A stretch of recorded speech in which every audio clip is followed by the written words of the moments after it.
Hello les amis investisseurs minimalistes et j'espère que vous avez la super forme. On se retrouve aujourd'hui dans une vidéo où on va parler de minimalisme financier. Mais on ne va pas aborder le sujet comme on a l'habitude de le voir sur YouTube ou sur ma chaîne en règle générale. On va parler des choses que je continue d'acheter, que j'aime acheter. Parce que le piège, si vous voulez, dans la sphère des finances personnelles, la sphère de l'investissement, c'est de se restreindre, de trop se restreindre et d'arriver finalement à 40 ans et se dire « bon, j'ai rien fait de ma vie, je suis resté dans mon appartement comme un ours, comme un monk, j'ai rien fait.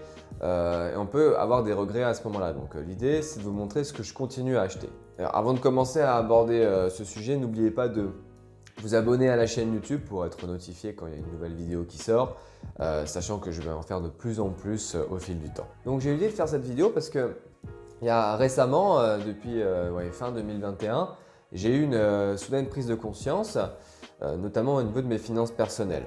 Je me connecte sur la plateforme de Boursorama. Je ferai d'ailleurs une vidéo là-dessus, c'est vraiment un super broker, Boursorama, une super banque. Et je vois que j'ai un patrimoine financier qui est plutôt important, de l'ordre de 35 000 euros. Et moi en fait, si vous voulez, mon problème c'est que j'ai tendance à être beaucoup trop exigeant envers moi-même, trop exigeant en termes de résultats à atteindre, que ce soit dans la vie en règle générale, dans les différents business que je lance, dans mon activité principale de coach de tennis. J'ai tendance à mettre la barre toujours très haut. Ça a des avantages, mais ça a aussi des inconvénients. Et l'inconvénient, c'est qu'on ne prend pas assez de recul sur ce qu'on fait et on trouve ça normal, voire pas assez bien. Et du coup, je me suis dit, en regardant mon patrimoine financier global, donc 35 000 euros quand même, c'est pas mal à 25 ans, eh bien, je me suis dit, allez, on va commencer un peu à se faire plaisir, ne pas investir, du moins investir un tout petit peu moins. Voilà, sachant que là, aujourd'hui, j'ai un salaire qui me permet d'investir jusqu'à parfois 1000 euros, 1200 euros par mois, donc c'était largement suffisant. Donc je me suis dit, on va quand même continuer à dépenser. On va dépenser dans des choses qui font vraiment plaisir. Et la première dépense que je continue à faire, que je n'avais pas pu faire depuis longtemps, c'était aller au ski tout simplement. Le ski, c'est quelque chose d'assez cher parce que déjà, tu as besoin d'avoir de l'essence dans ta voiture pour aller skier. Il y a très peu de bus qui vont dans les montagnes, donc tu dois faire le plein déjà. Tu dois aussi avoir des pneus neige qui sont obligatoires maintenant en montagne. Et ensuite vient la partie matos. Si tu n'as pas de matos, il faut aller le louer forcément. Moi j'ai de la chance, je ne sais pas si vous voyez, mais j'ai acheté des skis il y a 3 ans. J'avais payé 400 euros pour les skis plus 200 euros pour les chaussures. Donc là j'ai mon matos pour 10 ans et ça me permet de ne pas payer la location. Mais s'il y a la location, en plus de la location, pardon, vous avez les forfaits ski qui peuvent être plutôt chers. Donc en fonction des stations, il faut compter entre 40 et 60 euros la journée. Si vous allez en Suisse, c'est beaucoup plus cher. J'ai conscience que c'est un sport qui est assez cher, mais bon, après, c'est mon kiff. Et me retrouver en montagne avec mes amis ou même tout seul, ça fait du bien, même si c'est pour une journée. Donc avec tous les coûts que j'ai énoncés, malgré que je ne paye pas les équipements, ça représente 350 euros par mois. Sachant que je peux toujours réduire un tout petit peu si on fait du covoiturage, on réduit les frais d'essence. Mais je compte entre 300 et 350 euros par mois pour aller au ski, du moins pour le mois de janvier et février. Ça fait pas mal, mais bon, il faut se faire plaisir. Deuxième dépense que je m'autorise, qui est un peu moins élevée quand même, on n'est pas sur 300 euros par mois, mais on est plus sur du 20 euros par mois. Et cette dépense, c'est ce que j'appelle la boisson magique au supermarché. En fait, si vous voulez, j'aime bien me créer des routines et j'ai le temps de me créer des routines parce que j'ai un travail qui est prenant, effectivement, qui est physique, mais j'ai la chance de choisir mes horaires quasiment. J'ai une partie salariée où là j'ai des horaires fixes, mais ça ne représente que 10 heures dans la semaine. Et le reste du temps, je peux choisir de travailler ou pas, faire des vidéos à ma convenance, c'est ça qui est sympa. J'ai choisi de ne pas travailler le matin tout simplement parce que j'avais envie de me reposer et de faire des différents projets que je m'étais fixé. Et le mardi, par exemple, j'ai un entraînement qui est prévu, un entraînement à titre perso avec un mec du club qui joue très très bien, qui est dans les meilleurs français, c'est super top.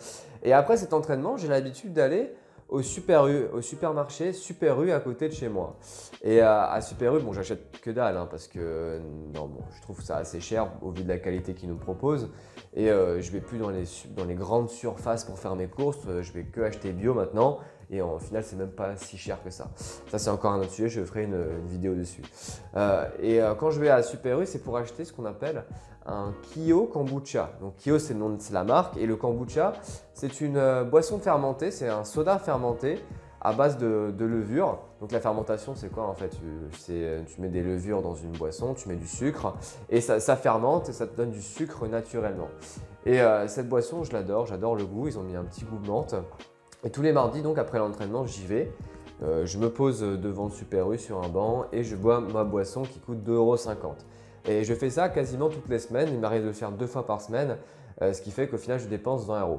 Mais ce qui est important, ce n'est pas vraiment les 20 € dans le mois que je vais dépenser, mais c'est plus le moment qui est important.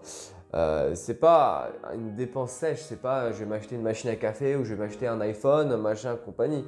Le truc, c'est que pour moi, ça me permet de sortir, ça me permet de voir des gens aussi quand tu es dans le supermarché.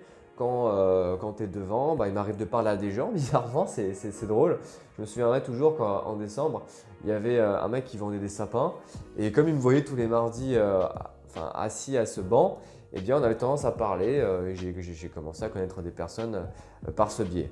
Donc 20 € par mois, c'est une dépense qui paraît, qui paraît un peu élevée pour ce genre de délire, mais si on regarde les bienfaits que ça a à long terme, eh bien c'est comment dire, incalculable. Les bienfaits sont énormes par rapport à la dépense sèche. Troisième dépense que je m'autorise un peu plus maintenant, c'est les nouvelles tenues de sport. Les tenues de sport, pour moi, c'est très important parce que le sport fait partie intégrante de ma vie, notamment le tennis en compétition. C'est quelque chose que je fais depuis l'âge de 5 ans. J'ai atteint un super classement, entre guillemets, hein, même s'il y a toujours meilleur que moi. Mais la compétition, c'est quelque chose qui fait partie de ma vie. Et malheureusement, je suis souvent en compétition avec tout le monde, surtout. Même pour des conneries, hein, même si une fois, l'autre jour, c'est n'importe quoi, j'ai ma compagne qui était malade, elle avait 42 fièvres. Et après, moi, je suis tombé malade, j'avais que 38. Et moi, dans ma tête, je suis tellement habitué à être dans la compétition que je me suis dit en rigolant, ouais, non, moi, je vais être à 40,5, tu vas rien comprendre, je vais essayer de te battre. Donc, c'était pas si drôle que ça, mais pour vous dire un peu l'étendue du désastre dans ma tête, eh bien, la compétition au tennis, ça fait partie de ma vie. J'adore en fait trimer sur le terrain, j'adore essayer de me dépasser, prendre des coups, me faire éclater, revenir, regagner. C'est vraiment un truc que j'adore et j'adore aussi rencontrer des gens. Donc la compétition, ça fait partie intégrante de ma vie, comme je l'ai dit. Et pour comment dire, me sentir bien sur le terrain, j'ai besoin d'avoir des tenues de sport belles, des belles tenues de sport. Donc récemment, j'ai fait l'acquisition entre guillemets d'une tenue de sport hydrogène. Donc je vous mets ça à l'écran, je vous mets un peu la tenue à l'écran. Et il y a une tête de mort sur le t-shirt et sur le short et ça me permet d'être à fond tout le temps. Donc une tenue comme ça coûte environ 100 balles et je me permets d'en acheter une tous les 6 mois. Donc tous les 6 mois ça fait 200 €, allez on va dire 300 € par an. De budget pour ces tenues de sport. Il y a la dépense, effectivement, il y a les habits, mais il faut déjà savoir que c'est des habits que je vais mettre tout le temps, c'est des habits de qualité. Je ne compte pas avoir 45 000 tenues comme ça non plus, mais c'est des tenues qui vont me servir pour une activité avec d'autres personnes ou qui servent vraiment à ma passion. Donc c'est pas non plus je vais acheter des conneries juste pour acheter des conneries, j'achète un jeu vidéo juste pour acheter un jeu vidéo, un téléphone juste pour faire beau. Non, c'est vraiment, ça a un but quasiment divin, c'est d'être sur le terrain et de gagner le plus de matchs possible et se faire plaisir. Et enfin, la dernière dépense que je fais quasi toutes les semaines, quand j'ai le temps du moins et quand il n'y a pas tous les passes sanitaires à la con, même si maintenant j'ai mon pass sanitaire, quand on regardera cette vidéo, plus tard dans 2-3 ans, on rigolera bien. Mais cette dépense, c'est simplement les restaurants en fin de semaine. J'y vais toutes les semaines, pour être honnête avec vous, j'y vais toutes les semaines.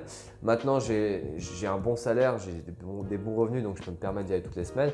Bien entendu, je ne vais pas dans les 3 étoiles, là, parce que déjà ça ne m'intéresse pas forcément, et parce que aussi on mange pas aussi, on n'a pas tendance à sortir d'un restaurant 3 étoiles avec le bide éclaté. Moi, je préfère vraiment me faire plaisir, acheter beaucoup de choses, commander beaucoup de choses et être rassasié vraiment à la fin du repas. Donc, toutes les semaines, je vais au restaurant, que ce soit avec ma compagne, que ce soit avec mes amis.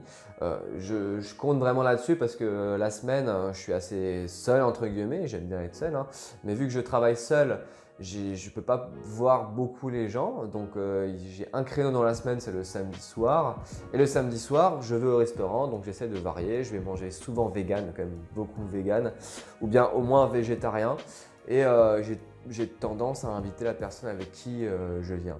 À part mon meilleur ami qui lui gagne plus, il me fait chier, il veut jamais que je l'invite. D'ailleurs, s'il me regarde, tu fais chier. Il pose toujours avant moi, donc malheureusement, je ne peux pas l'inviter. Mais avec ma compagne qui gagne également bien sa vie, ben, j'ai tendance à l'inviter et je la force vraiment. Et elle accepte que je l'invite. Heureusement pour moi d'ailleurs. Et ça représente 40 € par semaine, donc environ 150 € par mois.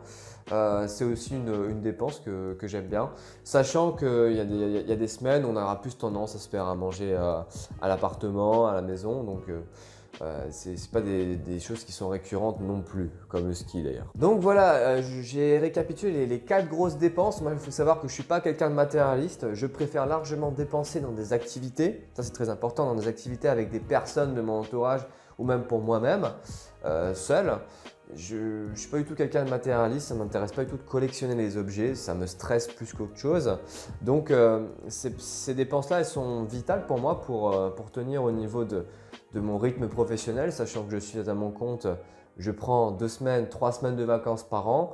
J'ai besoin quand même de me reposer, de penser à autre chose, d'être avec des gens que j'aime, dans des lieux neutres, dans des lieux assez loin par moment. Et l'argent me permet de faire tout ça. Donc voilà, j'espère que cette vidéo vous aura plu. N'hésitez pas à mettre un petit like. Si vous voulez commencer à investir en bourse, eh bien, il y a une formation pour vous qui est sur 3 jours. Vous avez le lien de la formation dans la description et vous pouvez la télécharger. C'est sur 3 jours, vous recevez une vidéo toutes les semaines. Et pour celles et ceux qui veulent aller plus loin, il y a le programme d'accompagnement avec 12 heures de formation et 2 heures d'accompagnement avec moi en coaching individuel. Voilà, merci d'avoir regardé cette vidéo et à très bientôt. Ciao, ciao. Merci pour ton attention et tu peux également regarder d'autres vidéos sur cette chaîne et t'abonner également. À très bientôt.